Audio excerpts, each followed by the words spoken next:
Passion fruit कृष्णफळ आता ते घरच्या बागेतही यायला सुरुवात झालेली आहे. पॅशन फ्रूट हे एक वेलीला येतं आणि सुरुवातीला त्याला एक छानसं असं फूल येतं आणि नंतर 2-3 दिवसानंतर त्याला छोटंसं फळ येतं. मग 20 ते 25 दिवसामध्ये फळाची पूर्णपणे वाढ होते. आम्ही तो वेल लिंबाच्या झाडावरती सोडलेला आहे, त्यामुळे त्याची फळे अशी खाली पडतात. जे त्याची गोड आणि आंबट चव, सुगंधी गुण आणि कुरकुरीत बियांसह जेलीसारखा लगदा यासाठीही ओळखले जाते.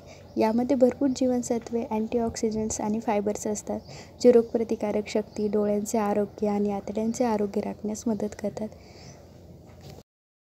या फळाच्या लगदा आणि बिया आपण दोन्ही पण खाऊ शकतो. मी यापासून सरबत बनवणार आहे.